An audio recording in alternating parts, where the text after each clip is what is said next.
Ya, bismillahirrahmanirrahim. Assalamualaikum warahmatullahi wabarakatuh. Waalaikumsalam warahmatullahi wabarakatuh. Alhamdulillah pada pagi hari ini kita masuk ke pertemuan yang ketiga ya. Ini sudah dibahas belum? Moral, norma, etika, dan legislasi. Belum, Pak.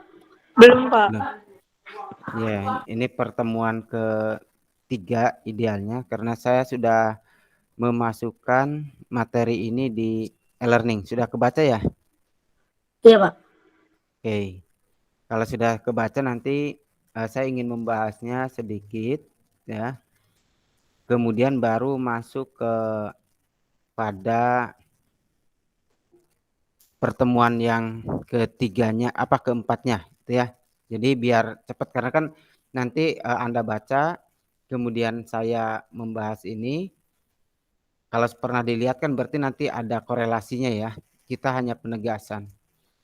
Baik, saudara-saudara kita Bismillahirrahmanirrahim. Bismillahirrahmanirrahim. Nah, coba kita lihat, mungkin teman-teman sudah mendengarkan rekaman ya, rekaman dari kelas lain itu sebetulnya nanti juga ini kelas ini juga hasil kuliah kita saya share juga di kelas lain biar nanti saling melengkapi semua gitu. Oke. Pada pada rekaman kemarin kita sudah belajar tentang norma, moral, etika, dan legislasi. Kan itu ya. Nanti silahkan saudara-saudara buka kembali rekamannya atau syukur-syukur ya sudah didengarkan. Oke, itu yang pertama. Dan yang kedua di sini untuk membentuk nanti kata moral, etika, dan legislasi itu ada 3 komponen di dalam dalam hal penciptaannya. Yang pertama kita selalu mengatakan tentang nilai. Nah, nilai ini sesungguhnya ketika kita kuliah selalu dilambangkan dengan A, B, C, D, E. Itu adalah lambang dari sebuah nilai yang notabene kita dapatkan pada perkuliahan. Nah, dengan demikian nilai itu dapat juga ketika teman-teman berpikir demikian merupakan lambang ya, lambang dari suatu hasil yang diperoleh. Ada juga nilai itu dinilai dengan angka 1, 2, 3, 4 sampai 9 atau 10 bahkan selanjutnya. Nilai yang dinilai dengan angka itulah yang dinamakan sebagai nilai kuantitatif karena diukur dengan angka. Oke, kalau ABCD lambangnya biasanya dipakai secara kualitatif. Oke ya, itu menjadi patokan nilai sehingga kita jangan sampai terjebak nilai di sini maksudnya apa. Oke. Coba kita lihat, sebetulnya nilai itu merupakan cara berpikir yang abstrak. Begitu juga sifatnya juga abstrak. Nah, ya.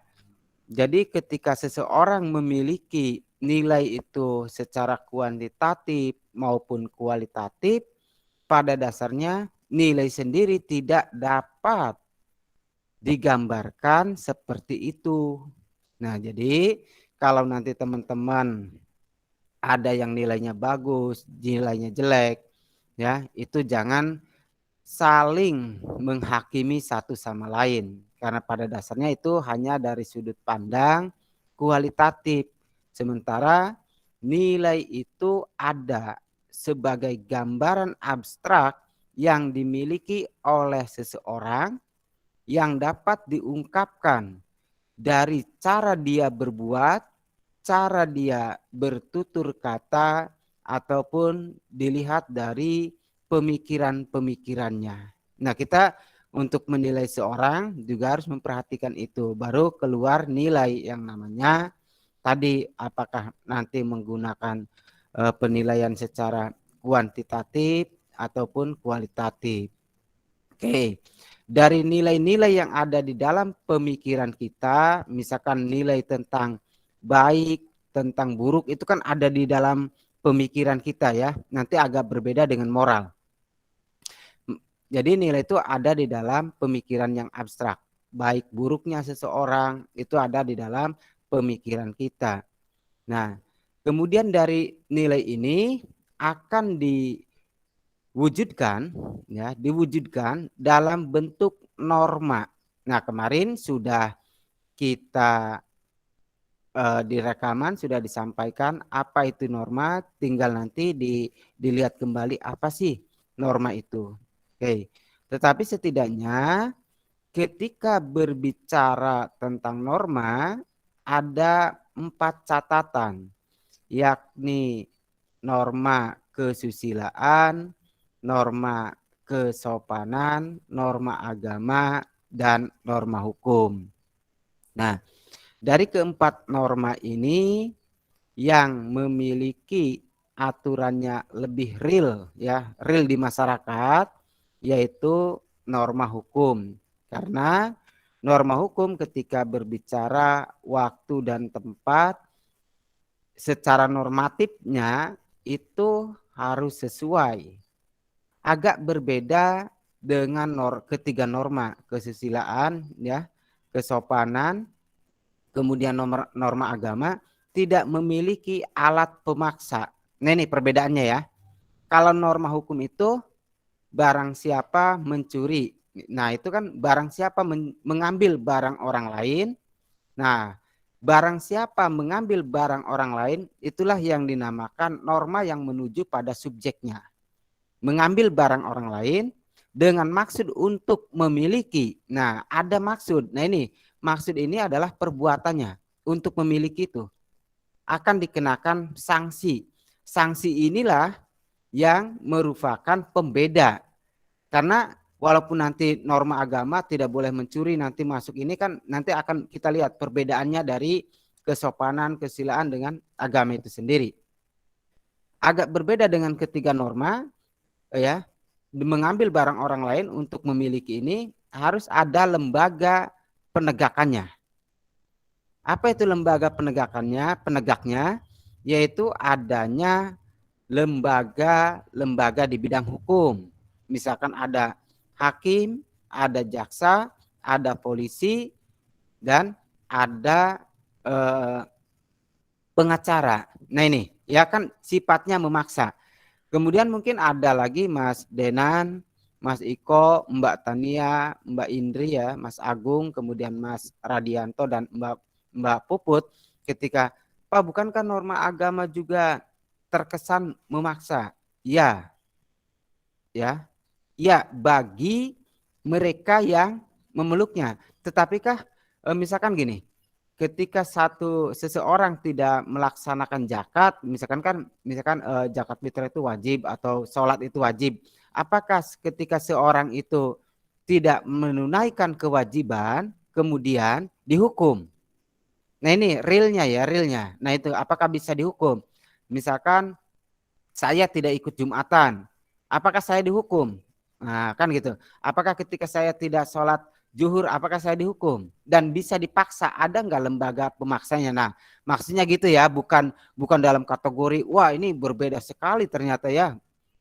Ternyata hukum itu lebih wah, enggak juga. Karena yang kita bicarakan di dalam tataran normatif, ketika bicara hukum adalah adanya lembaga. Ya mungkin saja ada ketika nanti suatu saat ada satu kesepakatan misalkan di Indonesia ya, apabila tidak sholat zuhur bagi yang beragama Islam akan dihukum pancung. Nah kan ada lembaganya, berarti kan ada lembaga yang menegakkan norma-norma itu. Nah begitu juga kalau norma kesopanan dan norma kesusilaan itu biasanya yang berkenaan dengan kasus-kasus atau ucapan-ucapan ya, kalau kesopanan itu biasanya lebih pada tingkah laku. Tetapi jangan salah, biasanya antara norma kesusilaan dan norma kesopanan ini walaupun tidak memiliki lembaga hukum ya, norma agama, norma kesopanan, norma kesusilaan, walaupun tidak ada lembaga pemaksanya, tetapi kita akan merasa terhukum dengan sendirinya. Nah, misalkan Mas Denan belum melaksanakan sholat zuhur nanti sampai net mau jam 2 tuh kan. Nah, kelabakan sendiri kan merasa terhukum sebetulnya di situ. Dan hukumannya itu pada dirinya langsung dirasakan. Aduh, saya belum sholat nih. Aduh, udah jam berapa kan gitu ya. Nah, ini itu adalah bentuk ya, bentuk hukuman yang sebetulnya itu menimpa pribadi. Walaupun tidak ada lembaga penegaknya, kita merasa bersalah. Nah, itu ya, merasa lalai. Nah, ini hukumannya semacam itu. Begitu juga dengan norma kesopanan, norma kesusilaan, biasanya ini agak lebih real ya, walaupun tidak ada lembaganya. Misalkan Anda berbuat terhadap nih, nggak apa-apa dicontohin aja ya, Mbak Denan berbuat yang kurang baik terhadap Mbak Tania, Mbak Indri ya, di bidang apa perkataan terhadap perempuan. Nah, ini kan istilah sekarang tuh menggoda lah ya, menggoda perempuan. Nah, itu kan kalau di tengah-tengah masyarakat, Mas Denan kan akan dijauhi ya oleh masyarakat ya. Jangan itu bicaranya selalu bicara kotor seperti ini kan. Ya, terhadap perempuan tidak sopan. Ya jadi melanggar susila, memangga nilai-nilai apa kesusilaan tersebut. Nah, itu kan hukumannya. Kemudian Mas Denan akan menyadari, apa sih kok masyarakat menjauhi saya ya? Ada apa dengan saya? Nah, akhirnya gitu. Nah, ketika misalkan norma kesopanan juga, ketika Mas Denan misalkan berjalan kaki di di tengah-tengah keramaian, kalau orang Sunda ya punten, orang Cirebon juga punten gitu ya, punten atau permisi gitulah. Tanpa mengucapkan itu, besoknya Anda nggak ditegur misalkan oleh masyarakat. Ngapain saya capek-capek negur dia, dia juga nggak sopan. Nah, itu tingkah laku, lebih kepada tingkah laku. Tetapi kalau kesusilaan itu biasanya dari ucapan berasalnya ya. Nah, ini jelas ya. Jadi bukan menjustifikasi norma agama itu ternyata direndahkan oleh norma hukum. Bukan hal seperti itu yang dimaksudkan. Tetapi yang perlu Anda ketahui semua adalah lembaga penegaknya ini. Ya bisa saja nanti norma agama itu lebih tinggi ketika ada lembaga penegaknya. Tetapi sampai saat ini memang ada kurang ya, belum mengarah ke sana. Nah, itu. Dari norma ini tadi saya contohkan, barang siapa mengambil barang orang lain akan dikenakan sanksi kira-kira ya. Nah, itu lahirlah yang namanya moral. Moral ini sebagai patokan dari tingkah laku. Nah, tingkah lakunya kan dapat diukur oleh teman-teman untuk membaca norma ini. Walaupun tadi yang saya contohkan mengambil barang orang lain adalah hukum. Kemudian dalam agama apakah juga dilarang mengambil barang orang lain? Tentunya iya, di dalam kesopanan sama, di dalam kesusilaan sama. Tetapi itu adalah ukuran moralnya, mengukur baik atau buruk suatu perbuatan itu. Nah, kalau Mbak Tania ketika mengambil barang orang lain itu baik atau tidak? Tidak, Pak. Tidak baik. Nah, di dalam masyarakat sopan nggak kalau mengambil barang orang lain tanpa memberitahu? Misalkan Mbak Tania minjem pensilnya Mas Iko ataupun Mas Denan, itu sopan atau enggak?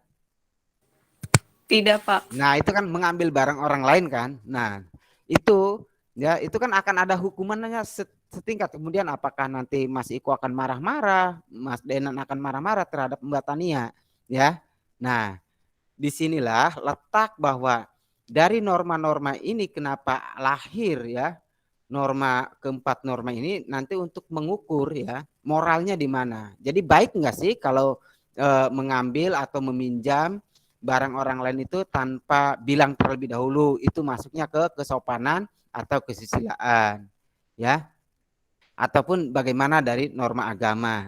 Kan biasanya kalau yang suka inilah ada yang merupakan misalkan ada satu penyakit yang namanya klepto, itu kan asal ambil saja kan ya. Dia tidak bermaksud untuk memiliki barang itu, tetapi dia lakukan, apakah itu baik atau tidak. Nah ini yang belum terpecahkan di dalam hukum.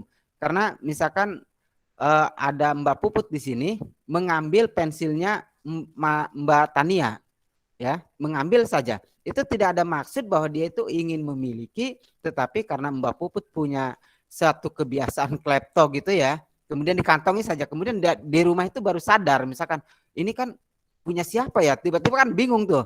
Ini punya siapa ya? Kemudian besoknya, aduh ini ke bawah, dibalikin lagi. Tetapi karena dia Mbak Puput ini misalkan punya seperti itu, ke bawah lagi besoknya gitu. Nah ini bagaimana nanti? Apakah itu bisa diselesaikan dengan hukum? Nah ini kan tidak bisa. Hal seperti ini tidak bisa disentuh oleh hukum. Karena syarat untuk tadi ya, pengawalan moral yang dilakukan oleh hukum ini harus sengaja. Sementara Mbak Puput tidak pernah berniat, dan bahkan semuanya Mas Iko, Mbak Tania, Mbak Indri ya, Mas Agung, kemudian Mas Denan mengetahui bahwa Mbak Puput itu memang dia punya kebiasaan seperti itu, sebetulnya tidak ada yang memiliki. Akhirnya itulah yang menjadi alasan juga, walaupun hukum ada lembaga penegaknya ya, lembaga pemaksanya, tetapi yang akan memaafkan perbuatan dari Mbak Puput. Karena memang dia nggak punya kesengajaan hal untuk memiliki gitu ya. Tapi Mbak Puput jangan kesinggung ya Mbak ya. Ini adalah contoh gitu, biar teman-teman tahu.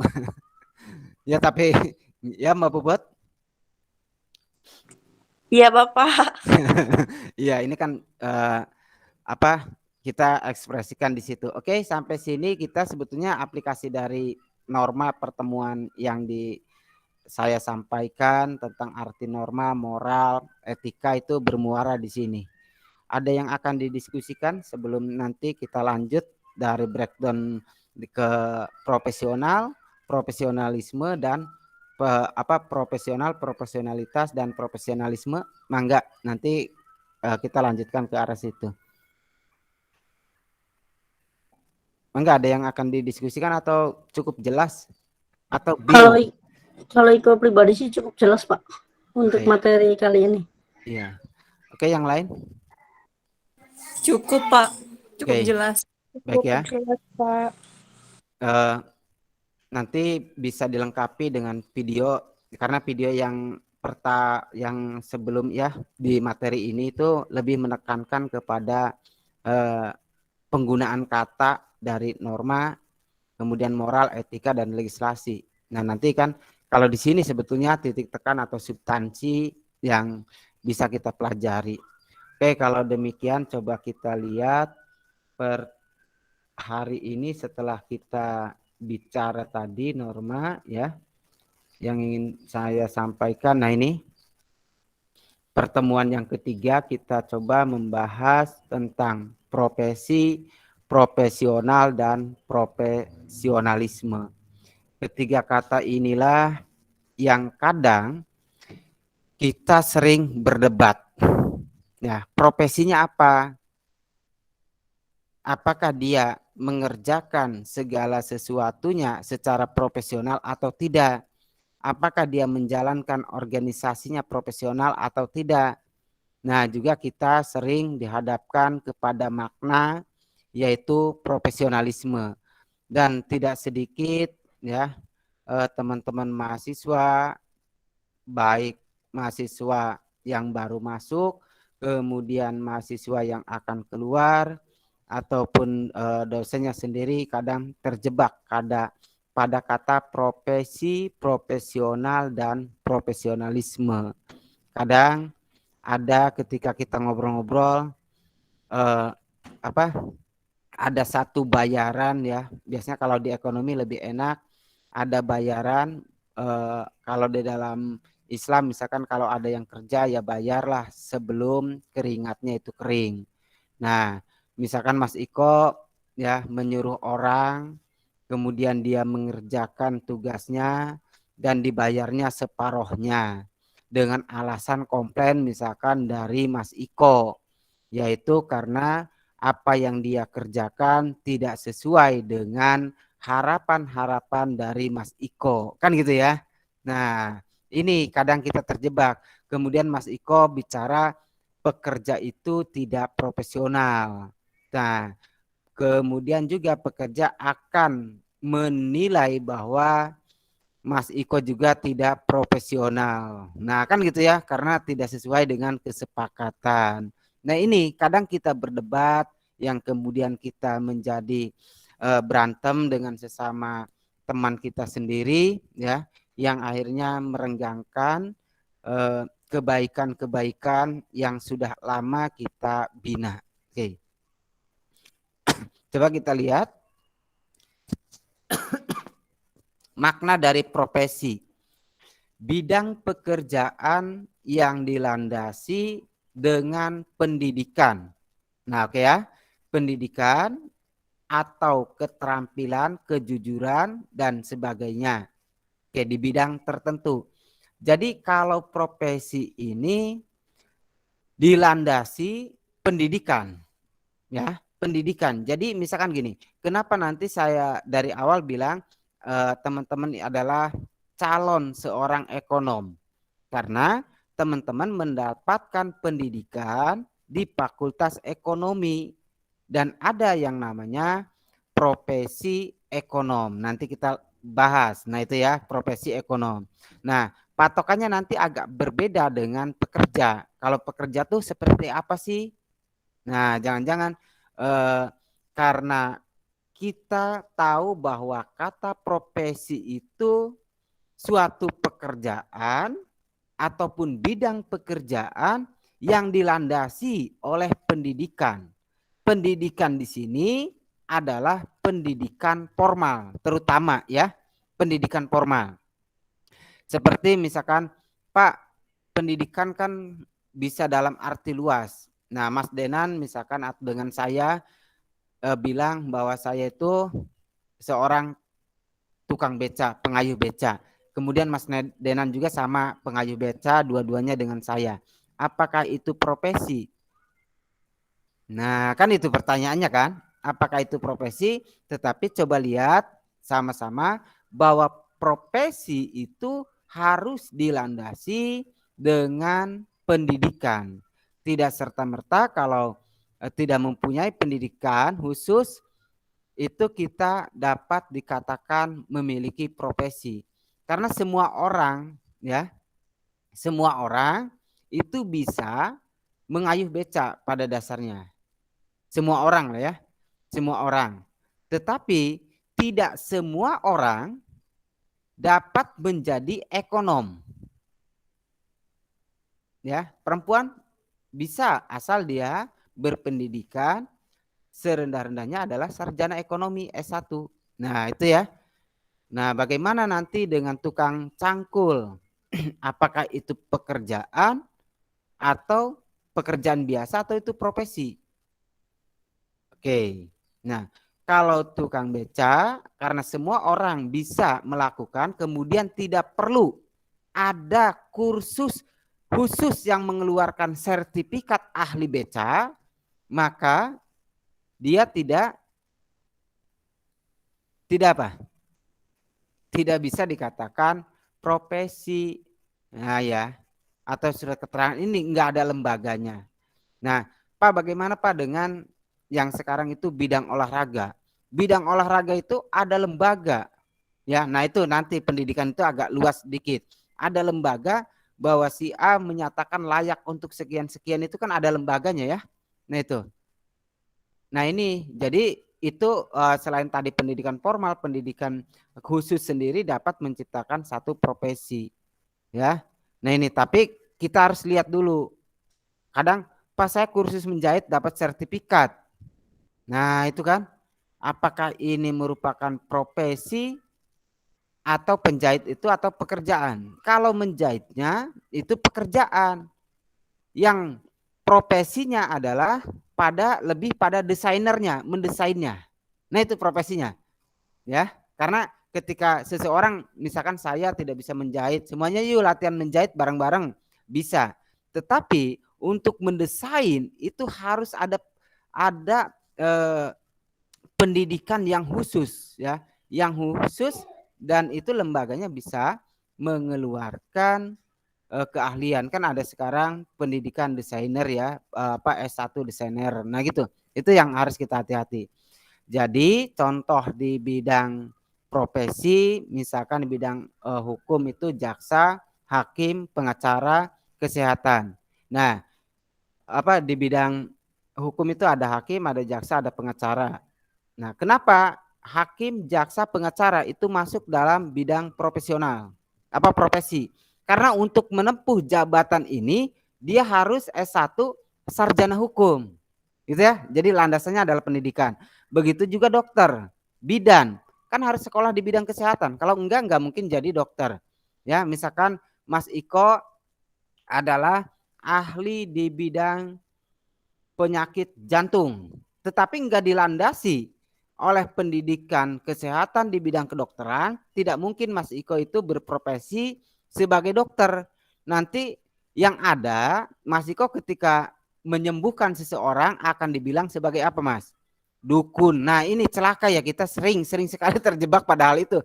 Tapi kan Pak, ini kan ini karunia Tuhan. Iya, karunia Tuhan. Tetapi jebakan-jebakan inilah yang membuat ya, karena kita sebetulnya harus mengikuti bagaimana dunia ini berkembang, ya, perkembangan. Nah, juga sama di bidang keuangan misalkan.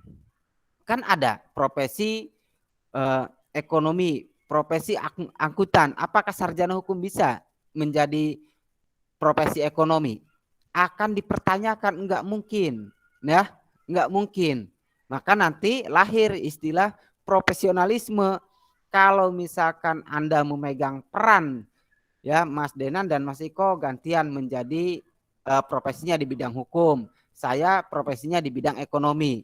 Nah, Anda kan akan mengatakan dua-duanya. Saya akan bilang Mas Iko tidak profesional, kemudian Mas Iko dan Mas Denan akan bilang bahwa Pak Sarip juga tidak profesional. Nah, itulah ya tadi perdebatan tadi ya antara Mas Iko nyuruh orang untuk mengerjakan sesuatu karena potongan, dua-duanya saling berbicara tidak profesional.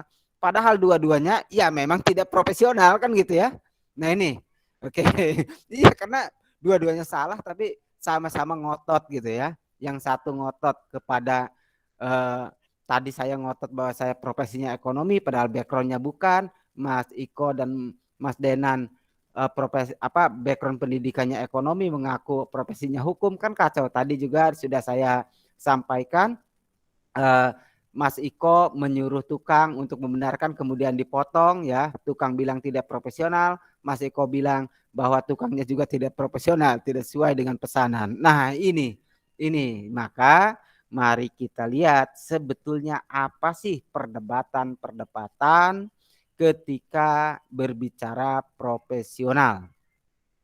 Jadi kalau profesional itu ada 3 makna setidaknya. Yang pertama bermakna bahwa yang bersangkutan dengan profesi. Oke ya. Yang pertama itu bersangkutan dengan profesi. Nah, kalau kita sarjana ekonomi, ketika akan dikatakan profesional atau tidak, ketika bicara ilmu ekonomi. Kalau misalkan kemudian Mas Iko dan Mas Denan itu pandai berolahraga, ya, ataupun pandai merayu Mbak Tania dan Mbak Puput, ya itu bukan profesi karena tidak dilandasi tadi, itu adalah keahlian di luar profesi Pak. Sekarang bisa kan? Nah, kira-kira seperti itulah ya. Kemudian yang kedua, memerlukan kepandaian khusus untuk menjalankannya. Siapa yang bisa menjalankan keahlian khusus? Yaitu mereka yang mendapat pendidikan setidaknya S1. Karena S1 itu semua mahasiswa S1 diharapkan bisa menganalisis. Berbeda dengan pendidikan D3. Ini harus Anda camkan di sini ya, poin kedua. Khusus untuk menjalankannya. Pak, bukankah pendidikan D3 juga bisa? Karena D3 tingkatnya adalah terampil. Nah, itu ya. Walaupun bisa saja itu dikatakan sebagai profesi di dalam kebidanan. Tetapi kan kalau S1 lebih kepada analisis, kemudian kalau D3 dalam tahapan yang terampil. Nah, Pak, bagaimana Pak kalau tidak ada orang Kalau ada orang dia memiliki kepandaian yang khusus dan menjalankannya dengan baik.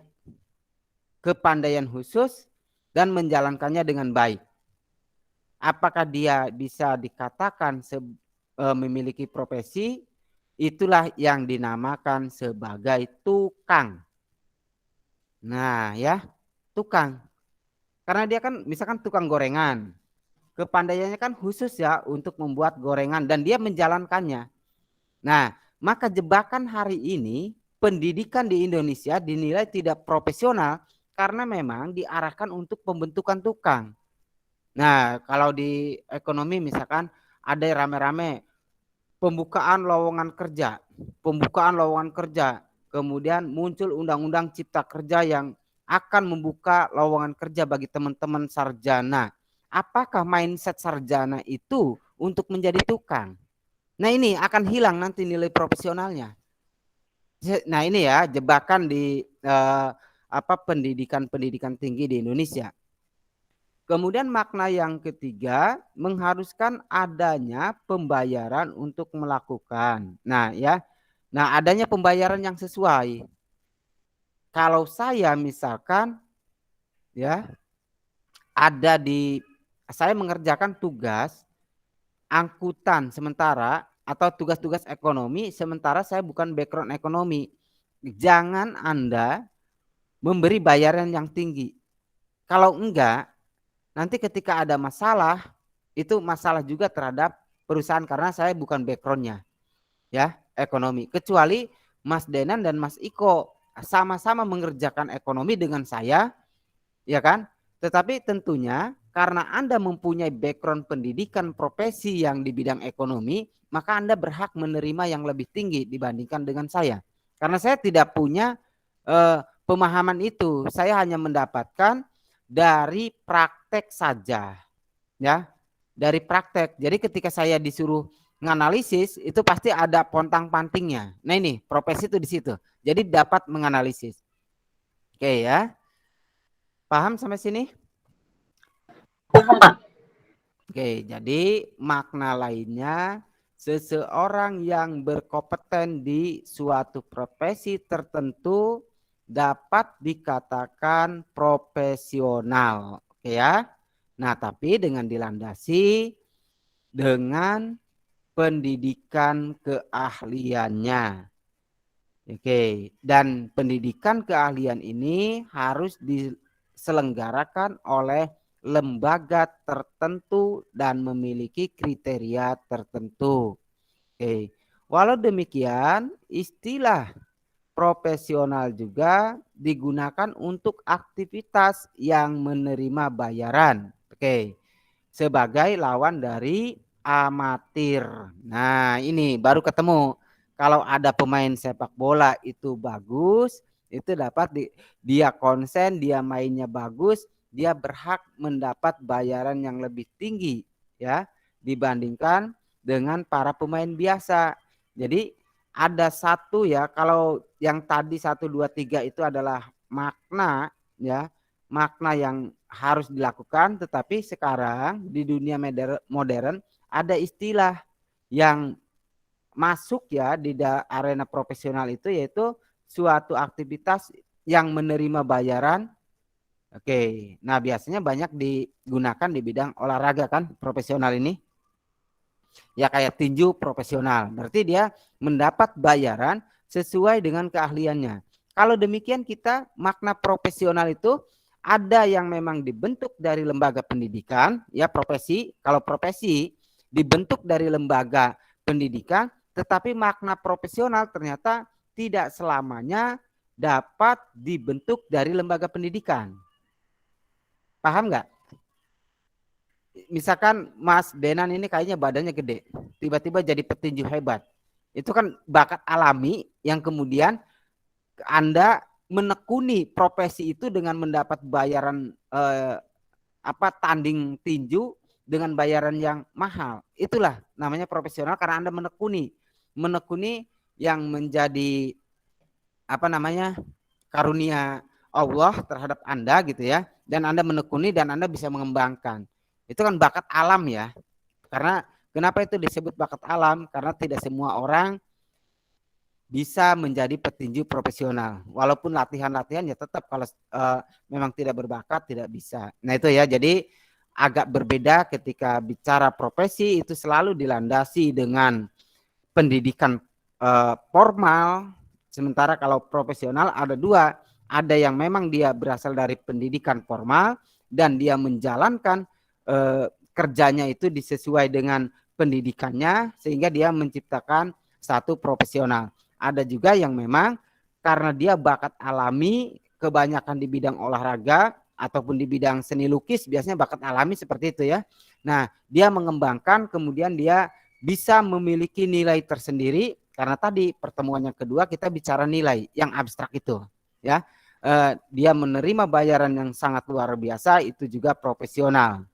Nah, oke, jelas ya. Jadi ada profesi yang diciptakan,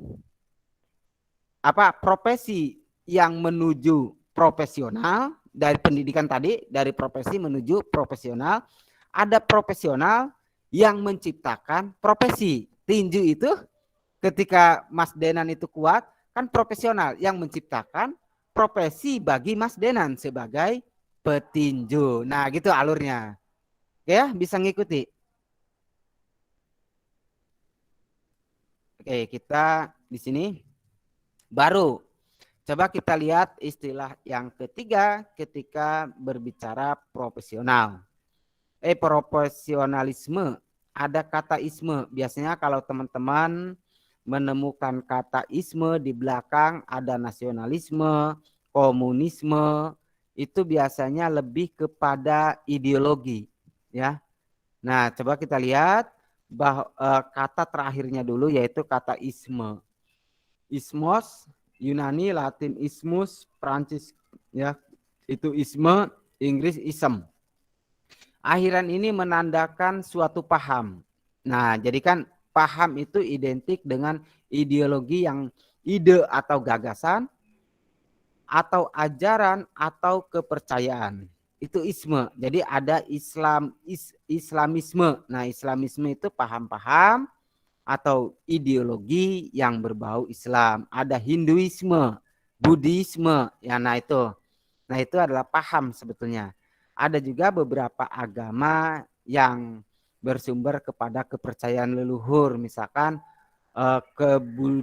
kepercayaan lokaisme. Nah, itu ya kepercayaan terhadap leluhurnya. Kemudian, jadi kata profesionalisme ini diartikan sebagai mutu, kualitas dan tindak tanduk yang merupakan ciri suatu profesional atau orang yang memiliki profesi. Oke ya.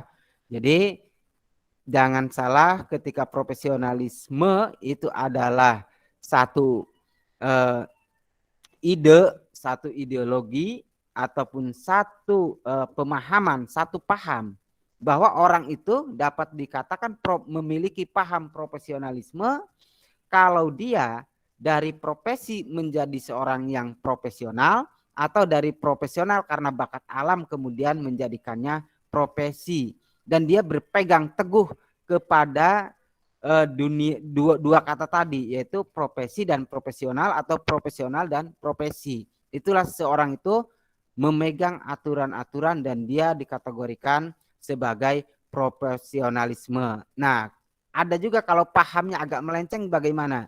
Ada atlet menggunakan doping. Seharusnya dia kan dari profesional menjadi profesi yang pada akhirnya dia tidak dikatakan tidak profesional kan gitu ya. Nah ini karena ada gangguan berarti kan itu tidak profesional yang menimpa beliau ini. Jadi profesional yang berkenaan dengan profesi, sementara keprofesian sendiri merupakan kemampuan untuk bertindak secara profesional. Nah, tadi ya, keprofesian itu bisa digunakan untuk menindak satu kemampuan secara profesional. Oke, sampai sini ada yang akan didiskusikan, Mangga? Atau bingung atau tambah bingung, saya nggak tahu ini hasilnya seperti apa nanti. Atau saya yang terlalu cepat. Gimana Mbak Tania? Cukup jelas sih Pak penjelasannya. Ya. Mas Denan gimana Mas Denan? Alhamdulillah Pak, paham. Ya daripada nanti dimarahin udah bilang aja paham ya. Ya, daripada nanti ditanya-tanya lebih udahlah paham aja.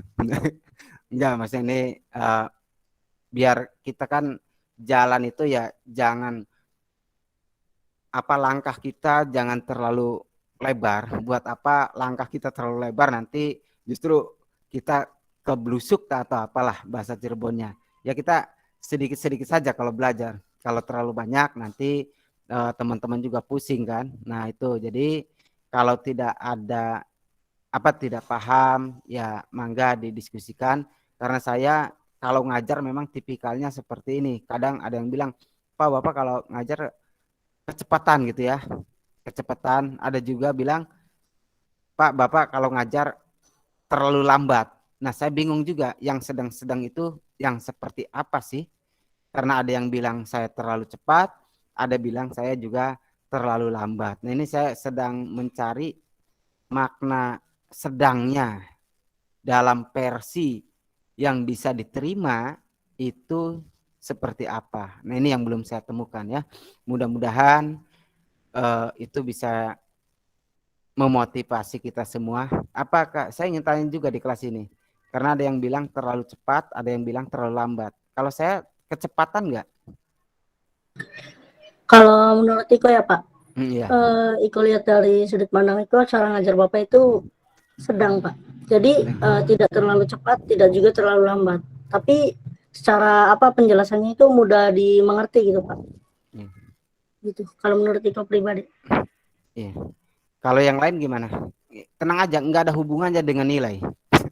Nggak ada hubungannya apa? Maksudnya dengan nilai ya nggak ada karena kan yang namanya belajar itu Anda bisa menerima, saya bisa menyampaikan. Nah kan itu ya belajar itu dengan baik lah. Jadi ketika takutnya Pak kalau saya mengkritik ya ntar ancamannya nilai nggak ada hubungannya bagi diri saya itu masukan-masukan yang positif itu kok nilainya jadinya jelek ya enggak lah ya kan kira-kira gitu. Oke ya. Ada yang akan ditanyakan?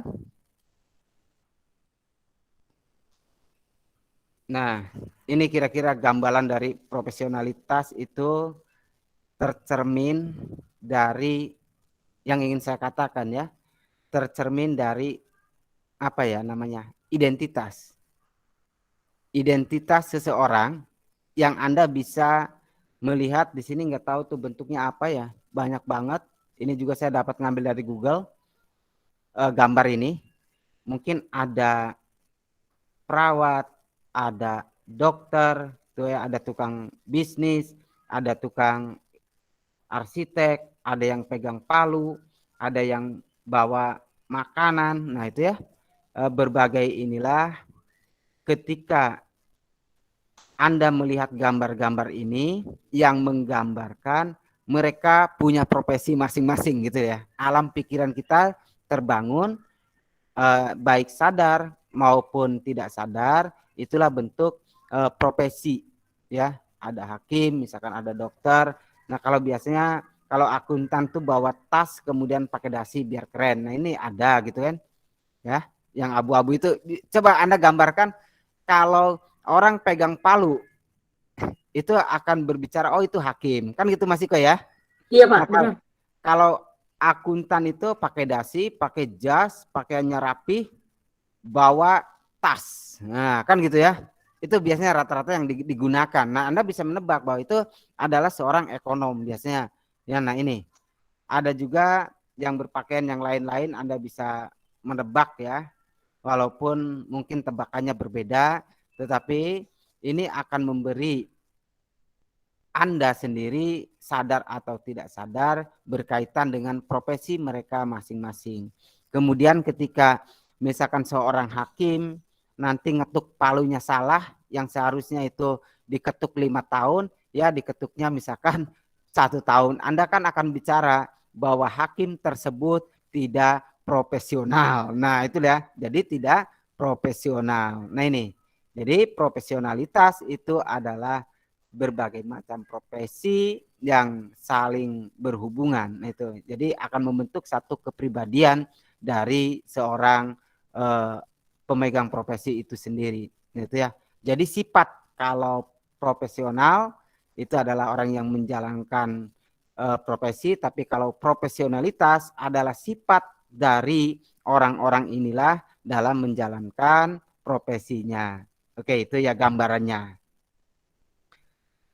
Kemudian, nah ini yang sering terjebak ya, sebelum nanti dilanjut ingin saya sampaikan slide ini lagi dulu.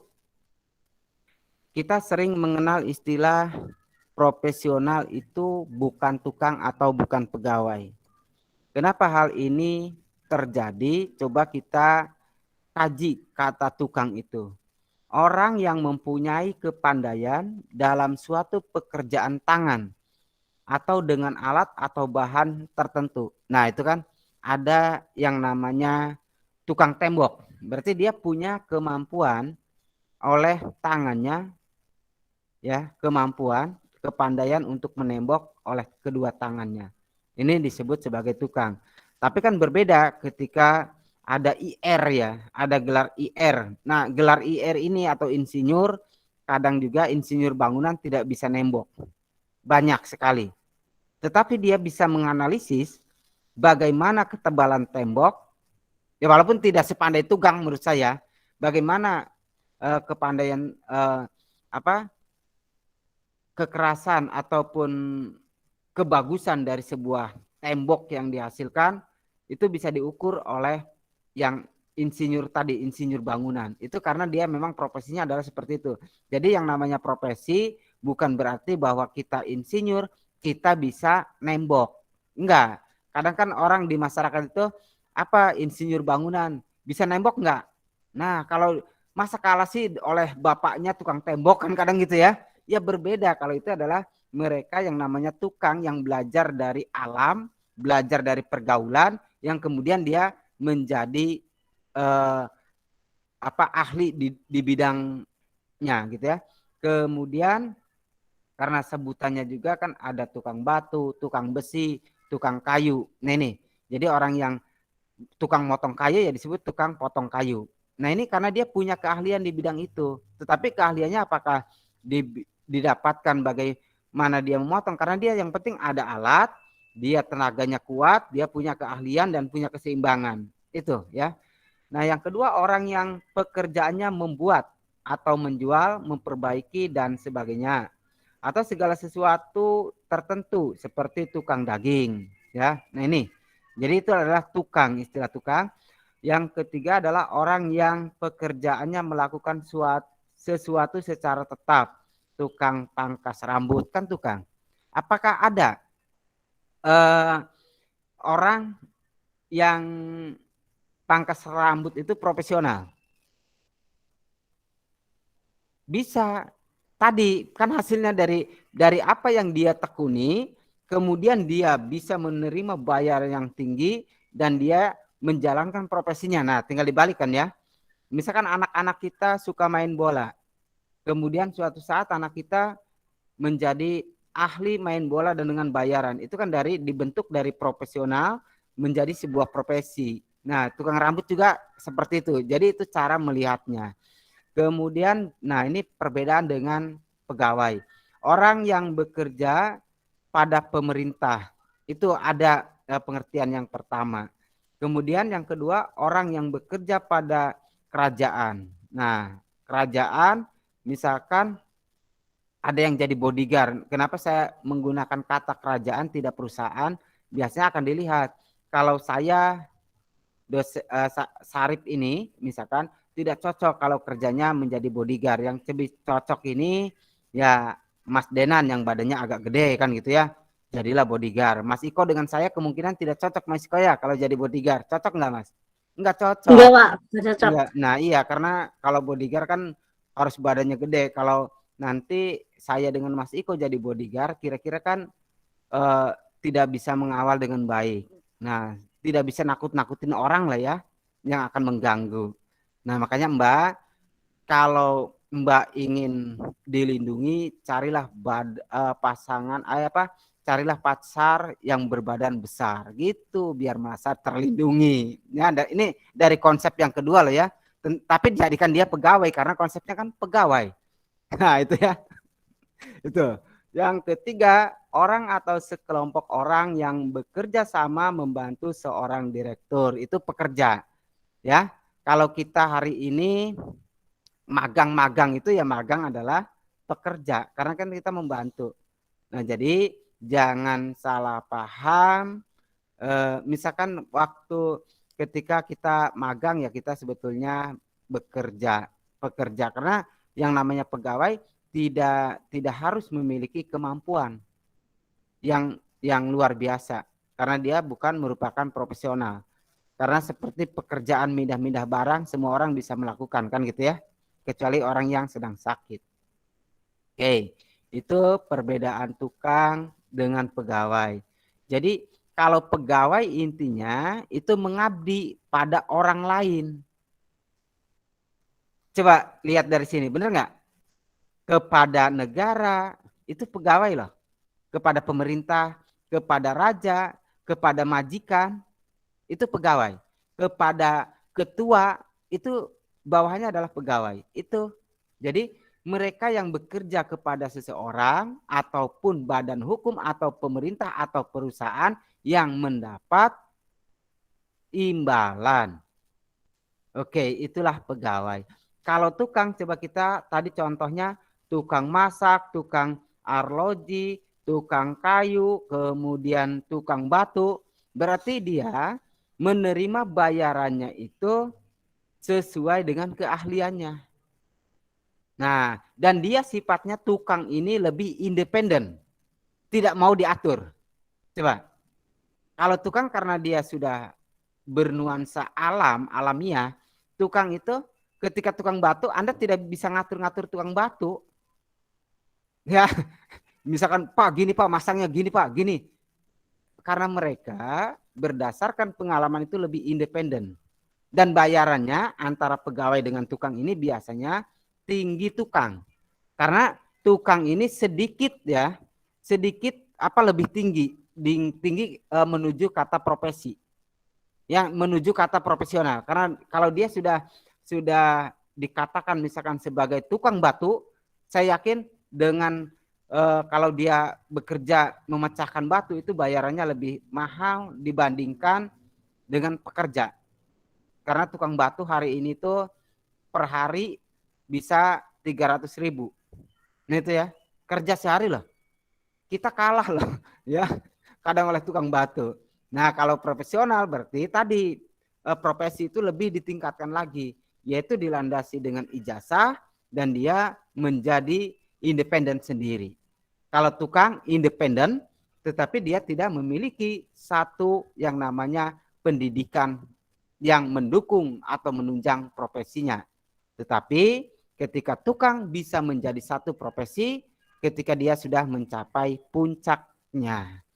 Baik, itulah teman-teman yang bisa kita sampaikan. Sebetulnya ada satu slide lagi, tapi sudah habis Mas ya.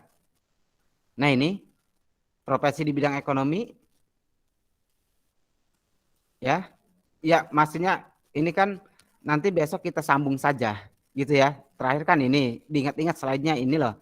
Jadi tadi sudah bicara profesi, profesional, kemudian profesionalisme, yang kemudian disambung dengan kata gambaran-gambaran akan suatu profesi, ya, kemudian profesionalitas, dan kita bisa membedakan antara tukang dengan pegawai, kemudian di mana letak profesi itu. Nah, baru masuk nanti ke profesi ekonomi, walaupun sedikit ya, tapi waktu sudah habis Mas Iko, udah ya? Karena kan kita cuma 1 jam. Ya. Oke, ada yang akan ditanyakan? Ada nggak? Ya teman-teman ada yang mau nanya nggak? Oke, kalau tidak ada saya absen dulu, ini cuma sedikit sih. Jadi saya absen biar nanti direkam. Iya Pak. Oke. Mas Iko ada, Mas Denan ada, Mbak Tania Ada, ada, Pak. ya, Mbak Puput ada, Mas Radianto ada, Mbak Indri ada, kemudian ada Mas Agung Hidayat. Ada nggak? Halo Mas Agung? Oke, tidak ada. Kemudian ada Mbak Agita, Mbak Nurmalina. Halo Mbak Nurmalina ada? Oke, Ada, Pak. ada ya. Mbak Anggun Nurnaini ada? Oke, Mbak tidak Anggun ada. Pak. Oh, ada. Oke ya. Iya, Pak. Kemudian ada Nur Amelia ada. Oke. Itu jadi yang tidak ada di sini, yang tampak tapi memang orangnya tidak tampak, maksudnya dekat di apa? Kalau istilahnya Mas Denan apa namanya istilahnya? Dekat di mata jauh di hati ya. Itu Mas Agung Hidayat. Halo Mas Agung, kan tidak ada tuh. Ya, sudah saya panggil enggak ada. Iya, Pak, maaf. Oh, Lagi rame di sini. Oh iya. Oke, ternyata bisa nyaut ya. Mungkin sinyalnya. Oke, Mas Agung juga ada. Tadi baru kita mau bikin ini semacam lagu apa tadi, dekat di mata jauh di hati. Ternyata Mas Agung juga tidak mau dikatakan jauh di hati ya.